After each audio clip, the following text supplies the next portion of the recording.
नमस्कार बंधुरा केमन आछो सकले आशा करछि तोमरा सबाई अनेक भालो आछो। बाड़ीते होक बा रेस्टुरेंटेई होक आमरा किन्तु कम बेशी अनेकेई रेजालार रेसिपि खेयेछि, जेमन चिकेन रेजाला बोलो पनीर रेजाला बोलो तो अनेकेई खेयेछि, किन्तु एचोड़ेर रेजाला किन्तु एकटा इउनिक रेसिपि बोलते पारो।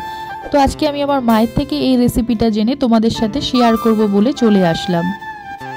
तो प्रथमेई देखो एखाने आमि 1.5 किलो एचोड़ निये नियेछि। आगेर दिन राते एचोड़टाके भालो करे केटे किन्तु हलुद जले भिजिए रेखेछि। एचोड़टा देखेও बुझते पारछो एकदम आठा नेই, खूबই পরিষ্কার।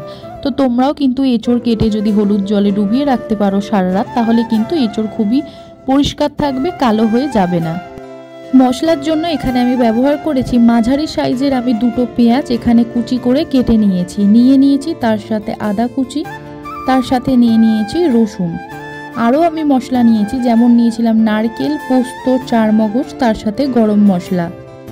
আমি এখানে আগে থেকেই কিন্তু জল গরম বসিয়ে দিয়েছিলাম এঁচোড়টা সিদ্ধ হওয়ার জন্য। তো এঁচোড়গুলো দেখো এবার আমি জলের মধ্যে দিয়ে দেব তার সাথে 1 চামচ নুন দিয়ে ভালো করে কিন্তু আমি এঁচোড়টা 50% সিদ্ধ করে নেব।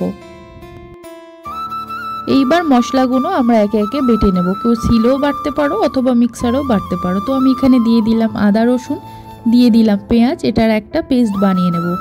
এইদিকে দেখো আমরা কিন্তু এঁচোড় 50% কুক করে নিলাম বা সিদ্ধ হয়ে গেল। এঁচোড়টা কেন 50% সিদ্ধ করলাম সেটাও বলে দেব। দিয়ে দিলাম পোস্ত, চারমগজ, গোটা গরম মশলা, তার সাথে নারকেল, সামান্য একটুখানি জল দিয়ে এটারও কিন্তু আমরা একটা পেস্ট বানিয়ে নেব।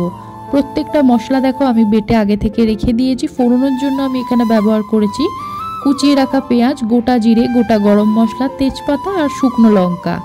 এইবার কড়ার মধ্যে সাদা তেল দিয়ে আমি এঁচোড়গুলোকে ভালো করে ভেজে নেব। তো 50% এই জন্যই আমি এঁচোড়টা সিদ্ধ করেছিলাম, কেন এঁচোড়টা আমি এখানে ভেজে নেব বলে। তোমরা যদি বাড়িতে নর্মাল এঁচোড় তৈরি করো তাহলে পুরোটাই সিদ্ধ করতে পারো। এঁচোড় ভাজা হয়ে গেলে সেই তেলের মধ্যেই আমি ফোড়ন দিয়ে দেবো। ফোড়নের জন্য আমি আগে থেকেই বলে দিয়েছিলাম কি কি দিয়েছিলাম, যেমন পেঁয়াজ কুচি দিয়েছিলাম, গোটা জিরে দিয়েছিলাম, তার সাথে দিয়েছিলাম তেজপাতা, শুকনো লঙ্কা, গোটা গরম মশলা। যখন দেখবো ব্রাউন করে হালকা ভাজা হয়ে গেল, তারপর আমি একে একে সব মশলাগুলো কিন্তু দিয়ে দিলাম। মশলাগুলো দেওয়ার পর কিন্তু বেশ খানিকক্ষণ এইভাবে নেড়ে নিতে হবে যতক্ষণ না রসুনের কাঁচা গন্ধ যাচ্ছে। এইভাবে কিছুক্ষণ নেড়ে নেওয়ার পর আমি কিছু গুঁড়ো মশলা অ্যাড করে দেব, যেমন দিয়ে দেবো স্বাদমতো নুন, স্বাদমতো চিনি, জিরে গুঁড়ো, ধনে গুঁড়ো, তার সাথে দিয়ে দিলাম স্বাদমতো লঙ্কা গুঁড়ো। মশলাটা বেশ খানিকক্ষণ কষে নেওয়ার পর যখন দেখবে তেল ছেড়ে আসবে, তখনই আমরা ভেজে রাখা এঁচোড়গুলো মশলার মধ্যে দিয়ে আবারও বেশ খানিকক্ষণ কিন্তু এইভাবে মশলার সাথে কষিয়ে নেব। 2 থেকে 3 মিনিট ভালো করে কষিয়ে নেওয়ার পর এর ওপর থেকে আমি দিয়ে দিলাম ফ্রেশ ক্রিম। তোমরা যদি ফ্রেশ ক্রিম ব্যবহার করতে না চাও তার বদলে কিন্তু ফেটিয়ে রাখা টক দই ইউজ করতে পারো।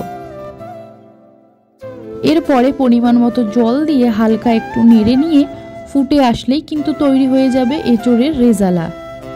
সবার শেষে ওপর থেকে কিন্তু ঘি ছড়িয়ে দিলেই তারপরেই ব্যাস রেডি।